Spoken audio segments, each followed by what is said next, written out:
Ya Rasulullah, wahai utusan Allah, wahai Nabi Allah, lam araka, aku tidak pernah melihat engkau tasumu syahran minas syuhur, berpuasa di suatu bulan, tasumu fi Sya'ban, seperti puasa engkau di bulan Sya'ban.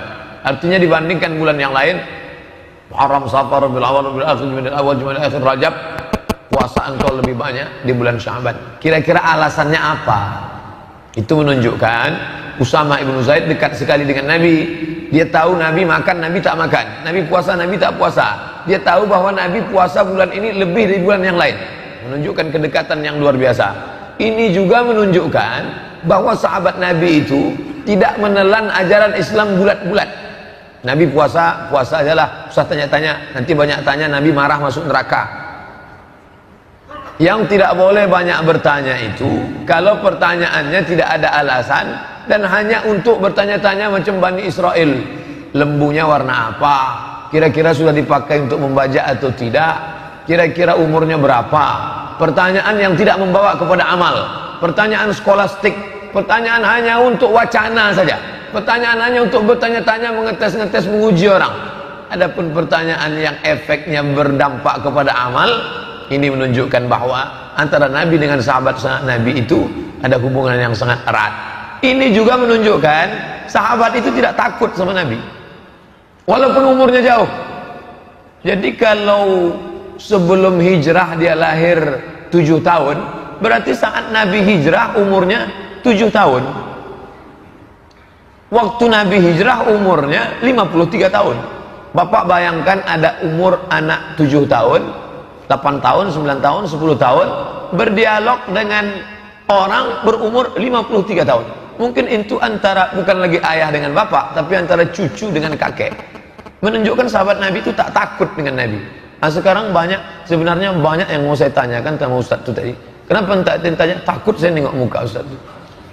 Berarti Ustaz itu tidak macam Nabi. Nabi sahabat tak takut. Bertanya dia. Beda sedikit takut sama segan. Segan itu mungkin karena wibawanya, karena hormatnya. Nah, jadi saya senang datang anak-anak bertanya, Ustaz, kemarin habis khutbah di masjid Darul Abrar, komplek DPR provinsi, selesai sholat Jumat, datang 2 orang anak kecil, masih SD. Ustaz Somad, ya salaman. Nah, habis itu mau nanya apa? Mau foto Ustaz. Nah, bagus, artinya nanti dia nanya masalah hukum awal-awalnya. Nah, artinya mereka tak takut dengan Ustaz itu. Nah, sahabat Nabi bertanya, begitu mereka bertanya kepada Nabi, ya Rasulullah, aku lihat engkau puasa lebih banyak di bulan ini melebihi bulan yang lain. Kira-kira alasannya mengapa? Nabi pun menjawab. Apa kata Nabi? Dzalika syahrun yaghfulu anhun nas baina Rajab wa Ramadan. Itulah bulan yang banyak dilupakan orang. Dia terletak antara bulan Rajab dan bulan Ramadan. Bulan Rajab orang ingat. Kenapa orang ingat bulan Rajab? Karena bulan Rajab disebut dalam Quran, walaupun tidak secara teks, tapi secara isyarat ada. Inna iddatash syuhuri indallahi 12 syahran fi kitabillah. Sesungguhnya jumlah bilangan bulan di sisi Allah yang tertulis dalam kitab Allah ada 4, ada 12. Minha arba'atun hurum. Ada 4 bulan haram. Dijelaskan dalam hadis Zulqa'dah, Zulhijjah, Muharram, Rajab. Bulan Rajab semua orang ingat. Orang jahiliyah pun memuliakan bulan Rajab.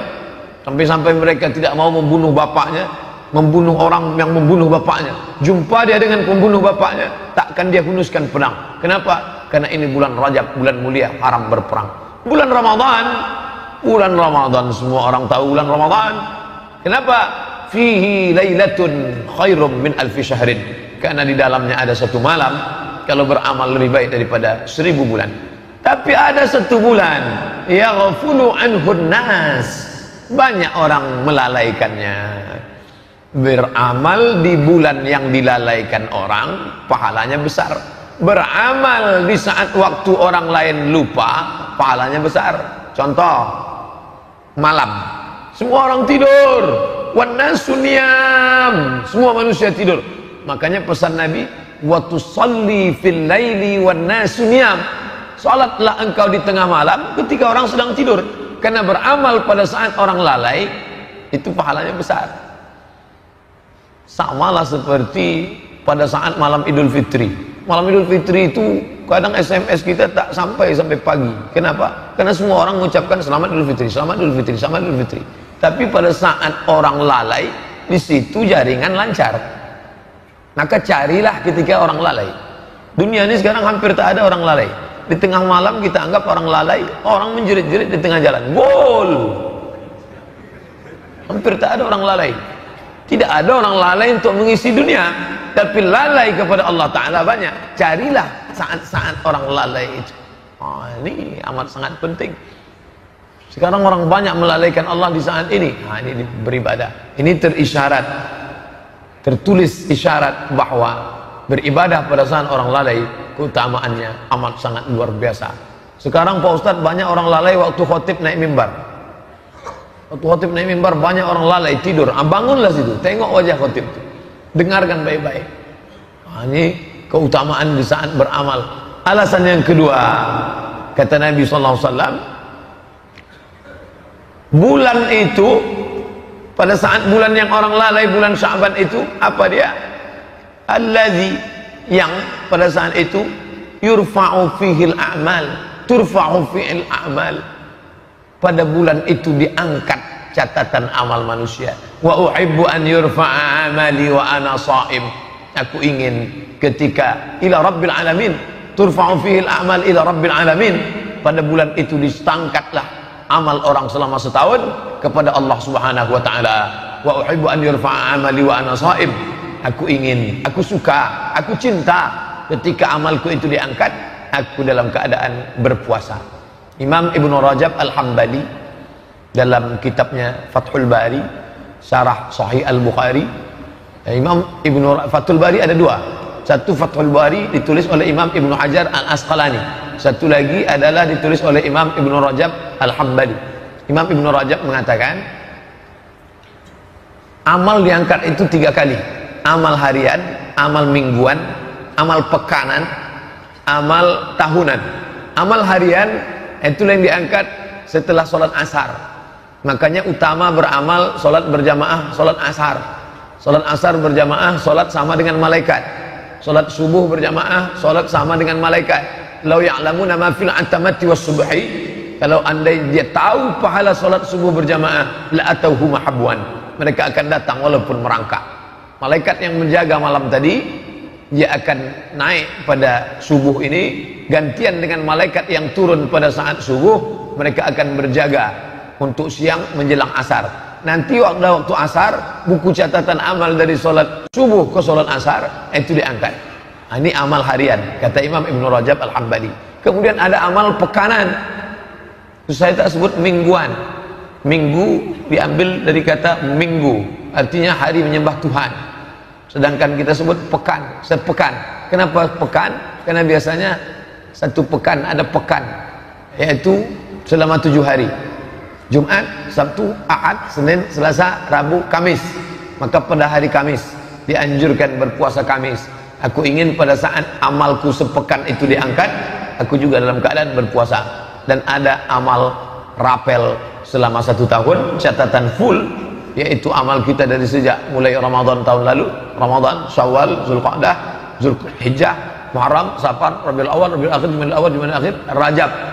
Maka selama 11 bulan diangkatlah catatan amal kita pada bulan Sya'ban. Wa uhibbu an yurfa'a amali wa ana sha'im.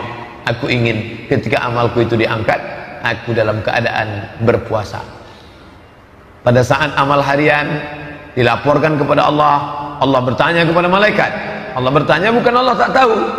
Allah bertanya dalam banyak ayat, dalam banyak hadis. Allah bertanya, begitu cara Allah mau ngasih tahu kepada orang yang tak tahu.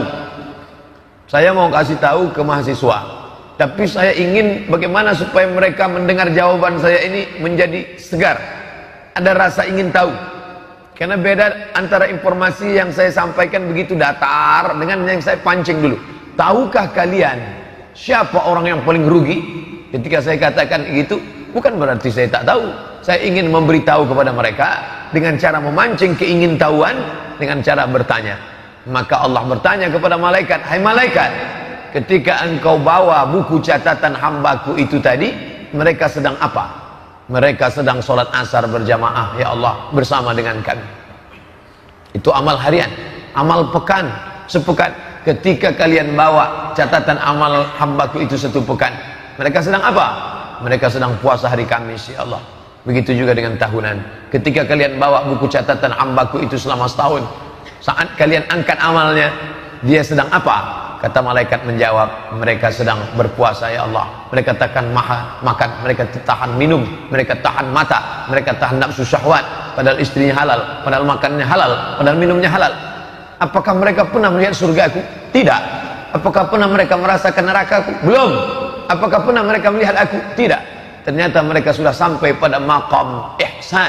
Anta abudallaha ka'annaka tarahu, fa in lam takun tarahu fa innahu yaraka. Engkau sembah Allah, engkau beribadah kepada Allah seakan-akan engkau melihat dia, walaupun engkau tidak melihat dia, fa innahu yaraka, tapi engkau merasakan sedang dilihat oleh dia.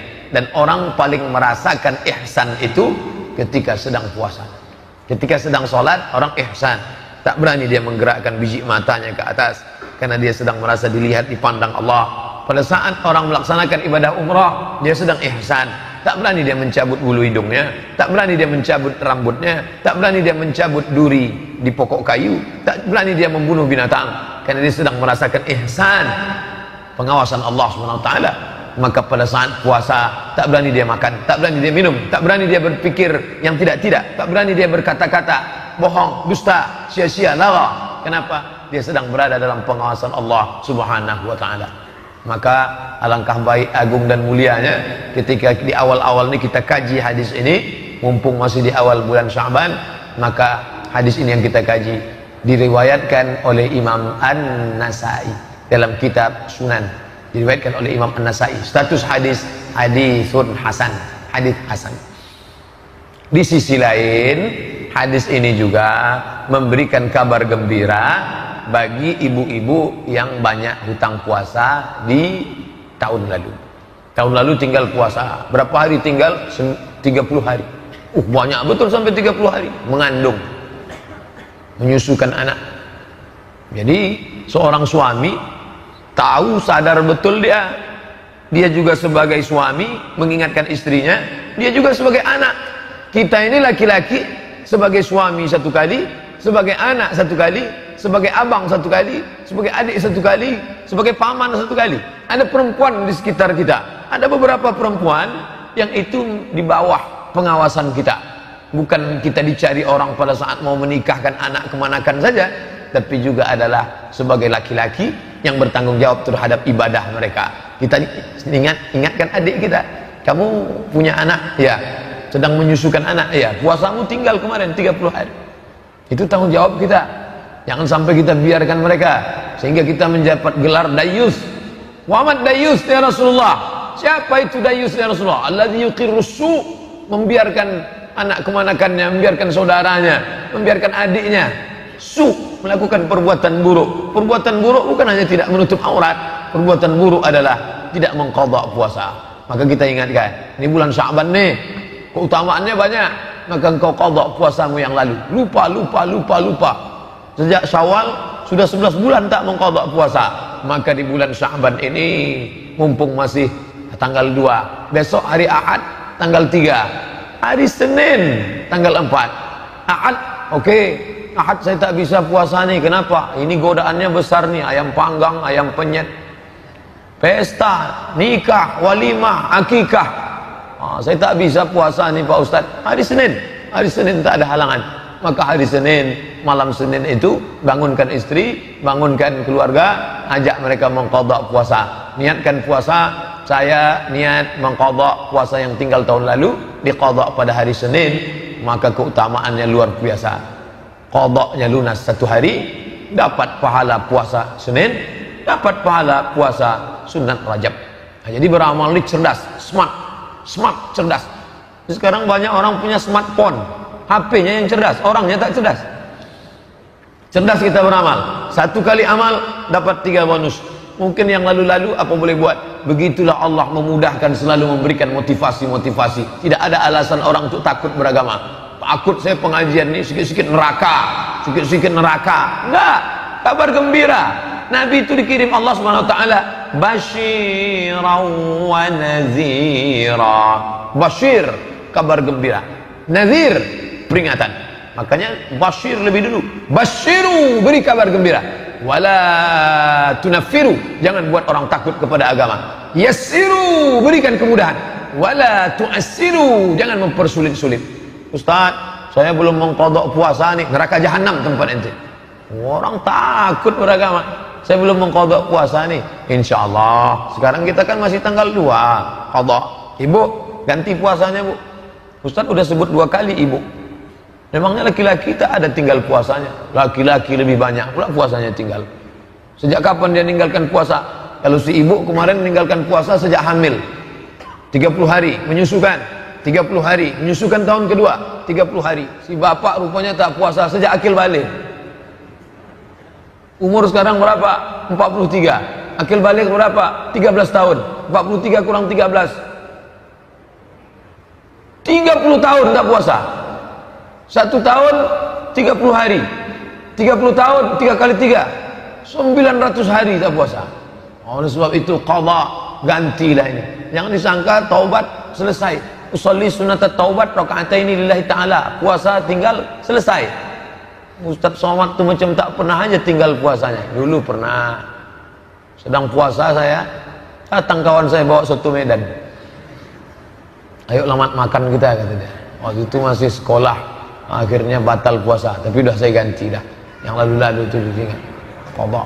Oleh sebab itu, maka mungkin kita masa lalu pernah meninggalkan puasa, maka kita qadha. Faman kana minkum maridan, siapa yang sakit, au ala safarin, atau musafir, itu juga diganti. Fa'iddatum min ayyamin ukhar, ganti di hari yang lain. Oh berat ini Pak Ustaz. Islamnya agama berat ini Pak Ustaz. Dia tidak berat. Dia ingin kita sehat. Qadha saja istiqamah. Senin Kamis, Senin Kamis, Senin Kamis. 8 hari dalam sebulan. Senin Kamis, Senin Kamis, Senin Kamis, Senin Kamis. 8. 10 bulan, 80 hari. Tambah Rajab, tambah Sya'ban. Sya'ban full. Maka bisa dia setahun itu 100 hari. Bisa lunas puasanya. 1 tahun 100 hari. 9 tahun 900 hari. Orang yang tak puasa selama 30 tahun pun bisa lunas. Badan sehat. Ternyata makanan yang kita makan itu semuanya mengandung racun. Makan apel, apel tidak busuk, tidak dimakan ulat, dibelah, tak ulat. Coba jambu air di belakang rumah kita belah, berulat. Kenapa apel tak berulat? Karena disemprot pestisida, racun. Padi, dulu padi dimakan wereng. Kenapa padi sekarang gemuk-gemuk, berasnya enak? Rupanya padi pun bercampur racun pestisida, menggumpal di dalam darah, menjadi cancer, C-A-N-C-E-R, cancer kata orang barat. Orang kita payah nyebut cancer. Kenapa Pak Fulan? Kanker. Ini apa obatnya? Ternyata orang barat sudah menemukan obatnya, namanya terapi. Mereka takut makan obat, efek samping. Dimakan ini muncul penyakit lain. Maka mereka temukan terapi dengan cara menahan makan. Mereka tak tahu puasa, mereka sebut dengan fasting terapi. Fasting, tak makan berat, tak makan gandum, tak makan roti, tak minum susu. Pokoknya yang makan berat mereka tinggalkan. Selama berapa hari? 8 hari dalam sebulan. Dengan demikian, maka tubuh itu sendiri yang akan memakan racun-racun yang menggumpal di dalam darah, dalam daging, sehingga racun dimakan oleh tubuh. Itu mereka sendiri yang menemukan. Saya ketika ditunjukkan kertas nih ke saya, Ustadz ini ada terapi baru, katanya bagus, tahan makan selama 8 hari dalam sebulan, maka badan kita akan sehat. Subhanallah, Masya Allah. Ternyata Nabi kita sudah mengajarkan itu. Bapak-bapak yang punya banyak hutang puasa di masa lalu, istiqomahlah dengan Senin Kamis, Senin Kamis, Senin Kamis. Bagi yang sudah, ini makin menguatkannya. Bagi orang beriman tak ada pengaruh. Informasi dari orang kafir itu tidak mempengaruhi amalnya sedikit pun. Hanya sebagai pembanding saja, dia hanya akan tersenyum mendengar cerita ini. Tapi bagi orang yang mula-mula beramal, yang masih mempertanyakan, kalau saya dapat, kalau saya buat ini saya dapat apa? Kalau saya tak buat ini saya dapat. Nah, itu. Jadi masih beramal, Ustadz pahalanya apa? Efeknya apa? Tapi bagi orang yang sudah sampai pada tingkat ridha Allah, semua itu dia laksanakan untuk mencari ridha Allah. Saya tahu Bapak Ibu berlevel-level. Ada yang sudah sampai pada maqam ridha, tapi masih ada lagi pada masa level untuk mencari pahala. Semuanya itu diayomi oleh Islam. Makanya Nabi mengatakan, kalau kamu puasa ini pahalanya ini, kalau melaksanakan sholat ini pahalanya ini, kalau ibadah ini pahalanya ini. Artinya apa? Islam mengayomi semua level. Tapi bagi orang-orang, saya tidak lagi beramal untuk ingin ini Pak Ustaz, saya hanya ingin beramal ilahi anta maqsudi wa ridhaka matlubi. Semuanya terayomi dalam Islam, karena manusia itu sama macam jari jemari, ada yang level tinggi, ada yang sedang, ada yang rendah. Nah, apapun level kita, semua kita adalah hamba Allah yang merendahkan diri, mendekatkan diri kepada Allah. Salah satu ibadah utama adalah ibadah puasa. Sampai-sampai dikatakan Allah akan menjauhkan dia beratus musim. Satu tahun ada 4 musim. Musim saif, musim panas, musim syita, musim dingin, musim kharif, musim gugur, musim rabi', musim bunga. Maka orang yang berpuasa, Allah sudah menjauhkan dia dari sekian puluh musim bertahun-tahun dari neraka jahanam. Bahkan di antara husnul khatimah, mati dalam keadaan melaksanakan puasa. Pak Fulan meninggal kenapa? Meninggal dia sakit Pak Ustaz, tapi kemudian dia rajin puasa sunat, meninggal dia. Meninggalnya bukan karena puasa itu. Jangan pula dibalik, kamu jangan puasa sunat, Pak Anu kemarin meninggal gara-gara puasa, itulah dia mati. Enggak, Allah ingin dia mati dalam keadaan husnul khatimah, dalam keadaan pengawasan Allah, kering bibirnya, kering lidahnya, karena basah berzikir mengingat Allah, dan dia mati dalam menghadap Allah dalam keadaan berpuasa. Beberapa hari ini kita dikejutkan dengan beberapa video yang di-share, meninggal dalam keadaan membaca Al-Quran. Masya Allah, berapa banyak orang ingin, ya Allah, matikanlah kami dalam keadaan membaca Al-Quran, membaca surat Tabarak. Tabarakalladzi biyadihil mulku wa huwa ala kulli syai'in qadir, alladzi khalaqal mauta, dia yang menciptakan mati, wal hayata, dia yang menciptakan hidup, liyabluwakum ayyukum ahsanu amala. Meninggal pas dapat ayat itu. Masya Allah, keagungan yang diberikan Allah. Engkau adalah orang yang menemukan makam keutamaanmu pada ayat terakhir yang kau baca, liyabluwakum ayyukum ahsanu amala. Allah menguji, dibuatnya kau hidup sampai tanggal 2 Sya'ban ini karena Allah ingin melihat apa amal yang terbaik yang kau lakukan. 1, 2, 3, 4, 5, 6, 7, 8, 9, 10, 11, 12, 13, 14. Indah Rajab tahun Sya'ban tahun ini, tanggal 14-nya pas hari Jumat. Satunya hari Jumat, Sabtu, Ahad, Senin, Selasa, Rabu, Kamis, Jumat, Sabtu, Ahad, Senin, Selasa, Rabu, Kamis, pas malam Jumat.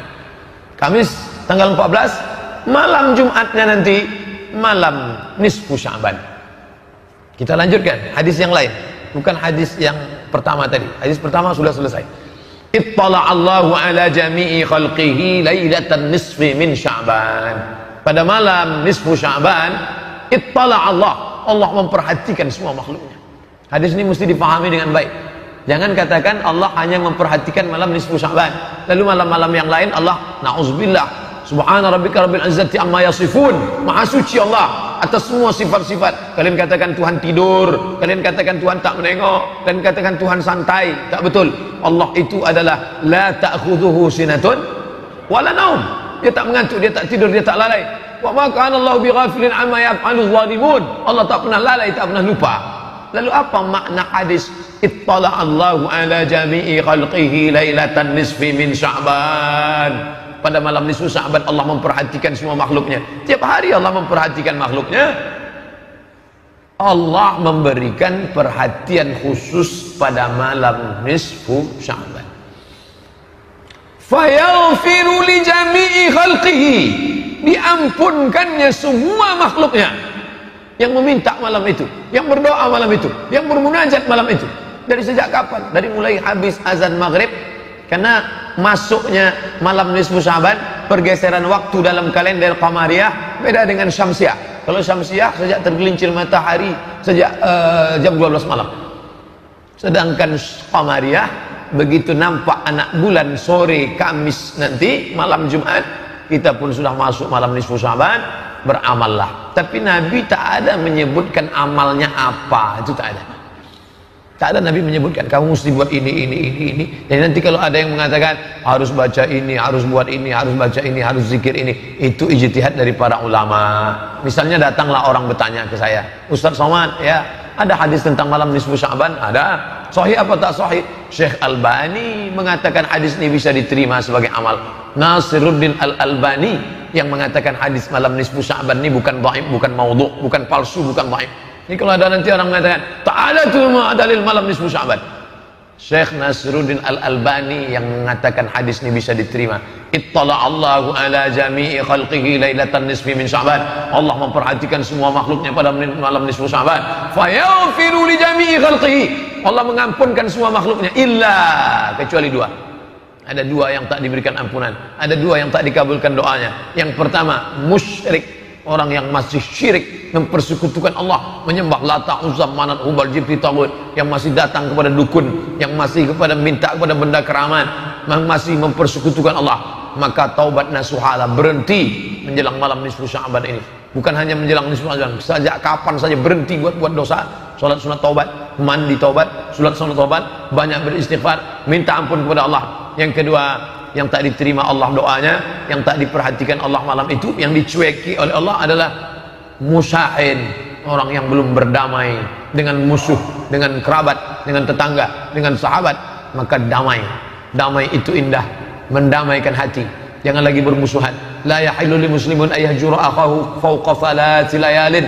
Tak boleh mendiamkan, memusuhi, berkelahi dan lain sebagainya. Oleh sebab itu, setelah bersih dari syirik, bersih daripada permusuhan, baik hablum minallah, baik hablum minannas, Kamis malam Jumat ketemu dua keutamaan.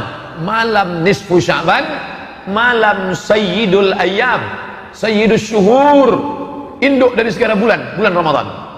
Sayyidul ayyam, induk dari segala hari, hari Jumat.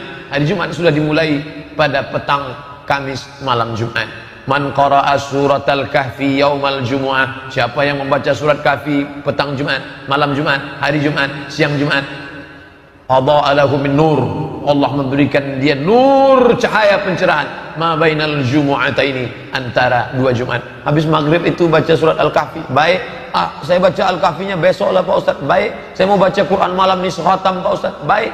Lalu datang orang berjumpa dengan ulama, wahai tuan ulama, ya malam ni malam nisfu Sya'ban, betul.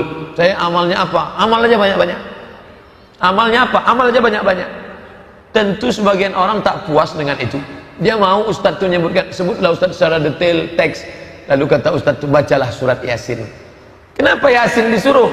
Nabi tak ada nyuruh, hai orang beriman, bacalah surat Yasin pada malam nisfu Sya'ban, tak ada. Tapi hadis yang bersifat hadis umum ada.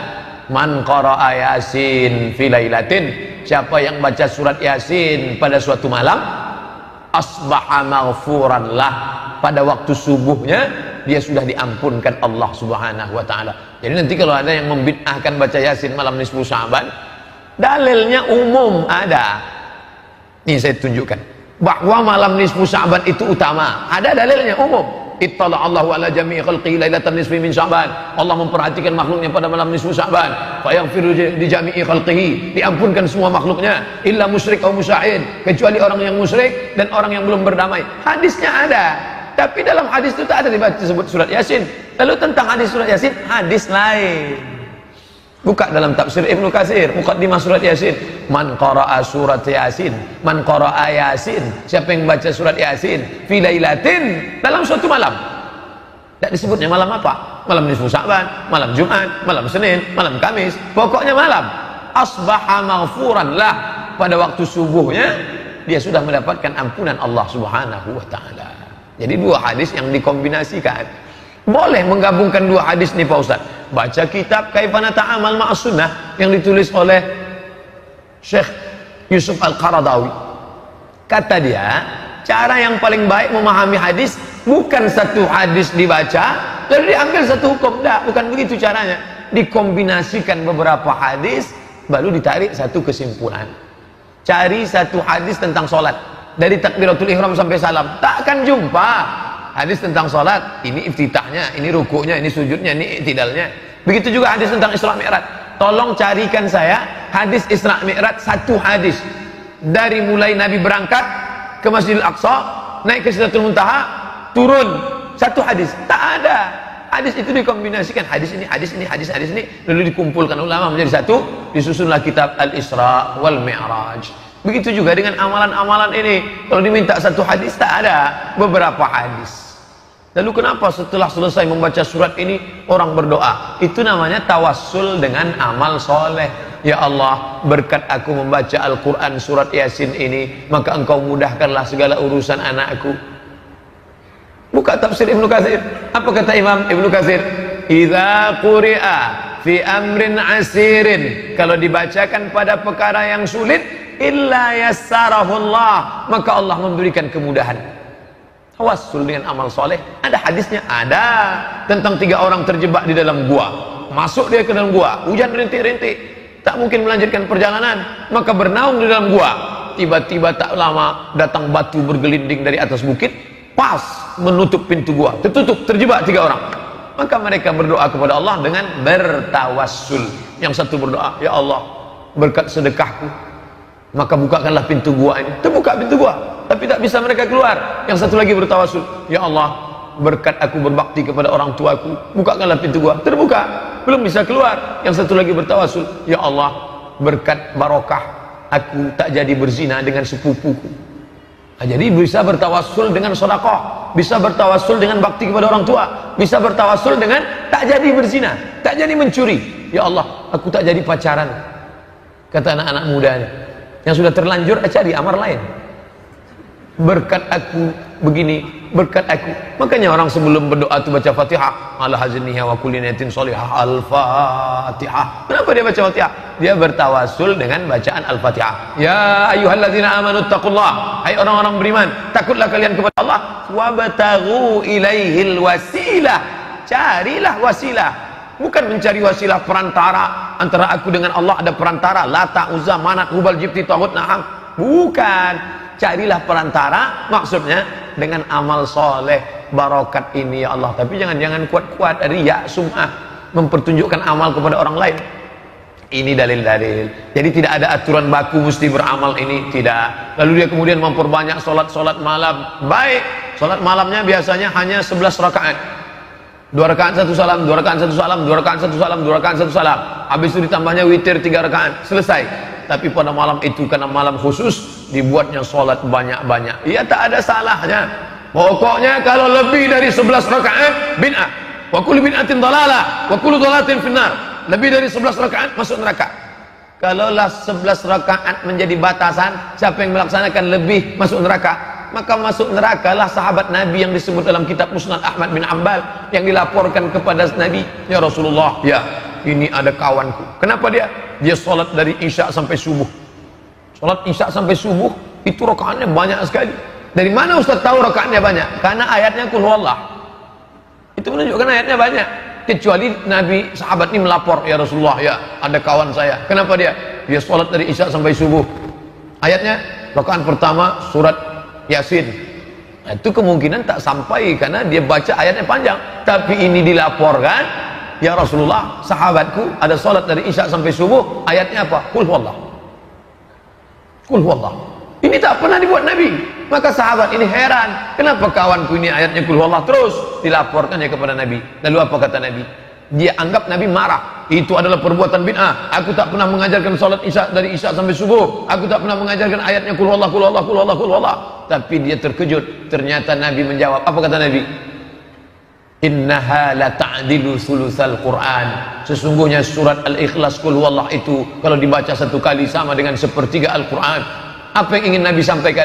Sahabatmu yang membaca Qul huwallah itu sudah menghatamkan Al-Quran beberapa kali dalam salatnya, seperti 1/3, 1/3, 1/3, 3 kali sama dengan sekhatam. Maka bagi yang selama ini ayatnya Qul huwallah, makin yakinlah dia dengan ini. Malam itu nanti dibuat salat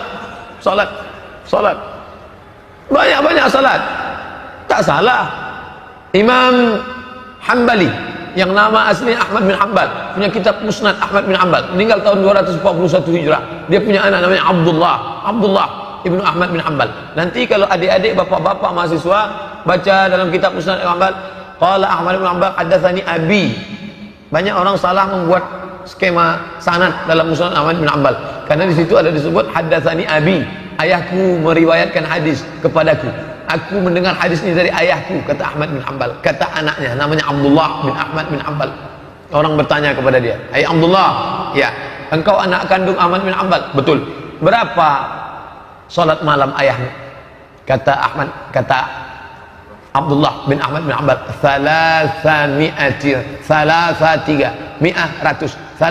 tiga ratus rakaat fil yaumi wal lailah, sehari semalam.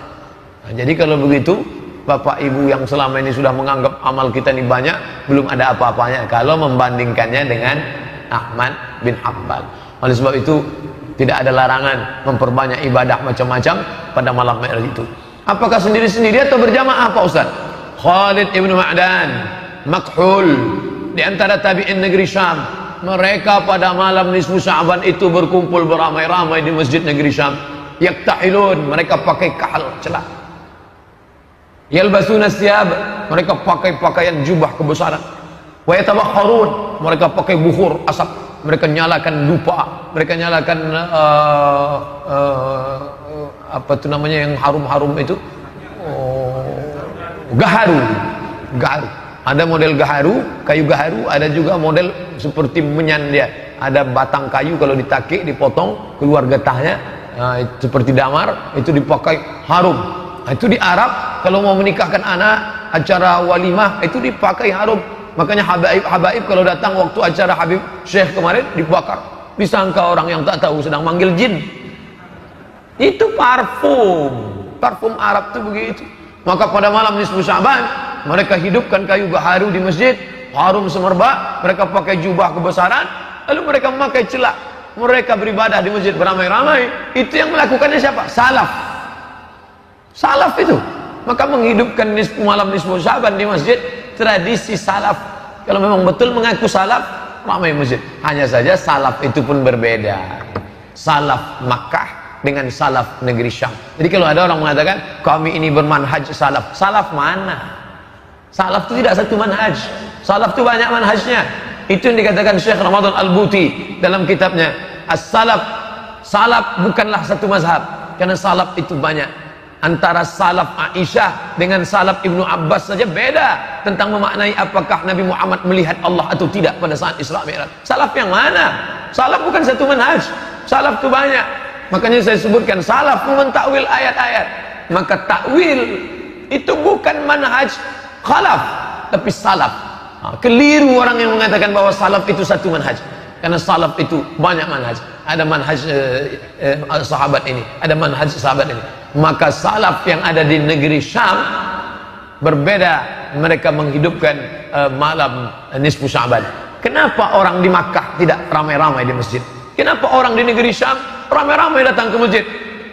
Ternyata orang di Makkah tak perlu melakukan itu, karena Makkah pusat Islam, tetangga-tetangganya semuanya Islam. Tapi di negeri Syam mereka bertetangga dengan Romawi, mereka bertetangga dengan bekas-bekas peninggalan Persia yang masih lagi mengagungkan kemusyrikan.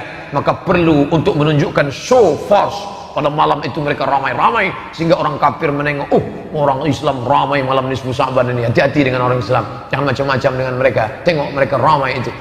Jadi kalau nanti ada masjid yang malam nisfu Sya'ban ramai-ramai beribadah, maka itu termasuk dari tradisi salaf.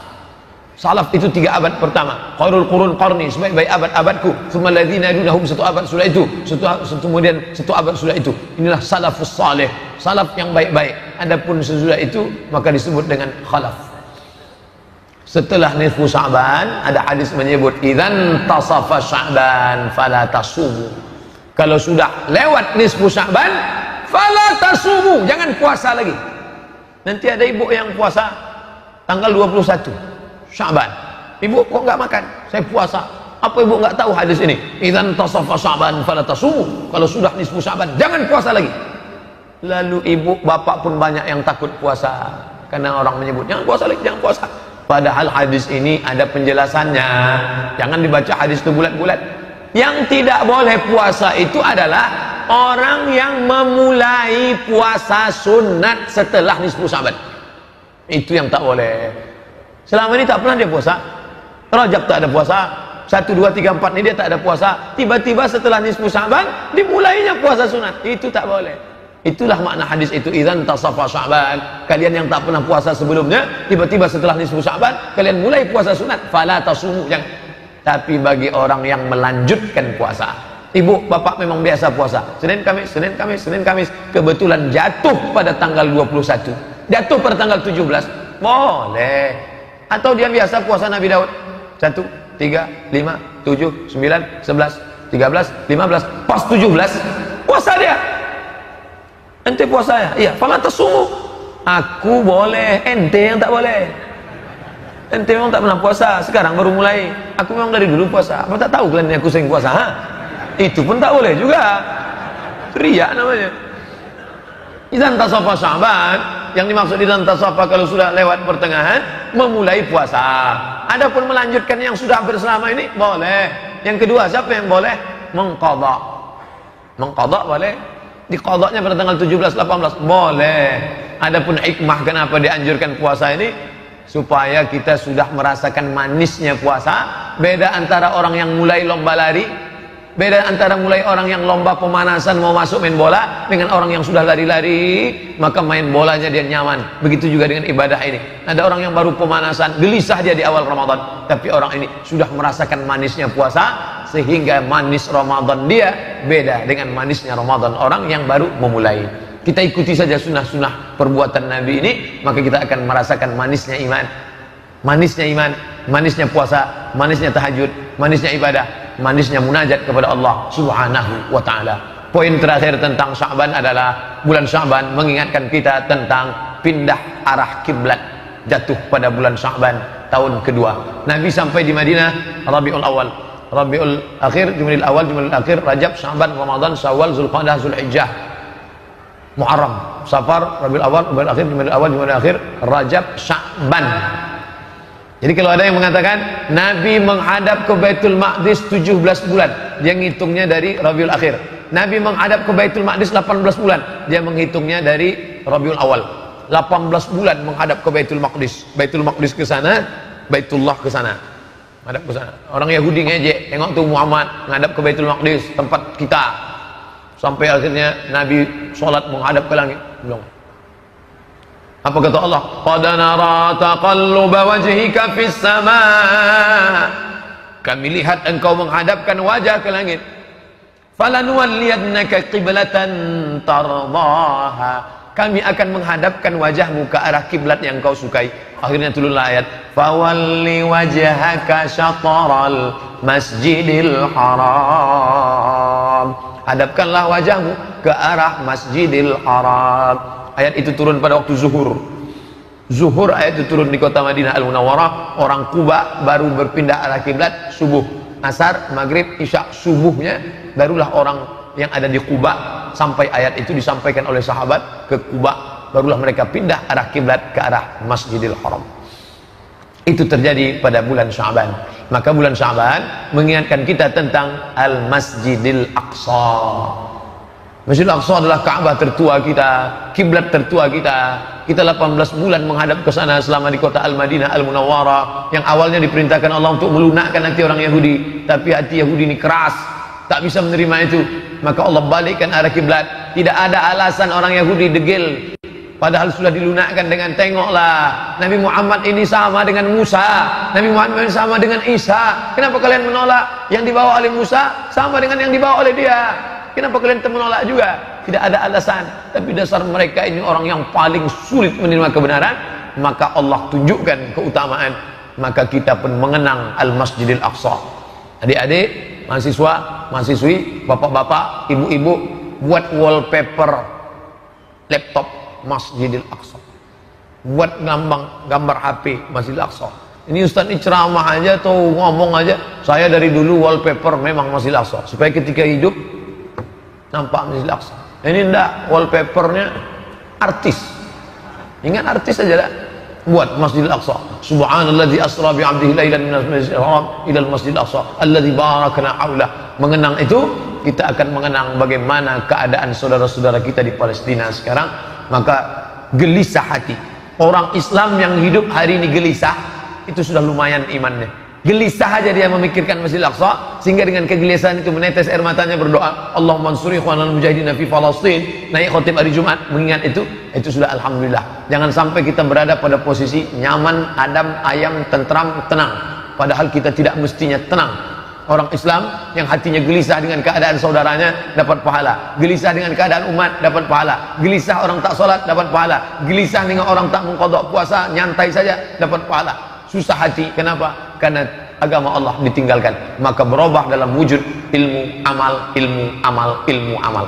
Ilmunya sudah kita kaji, tinggal lagi beramal.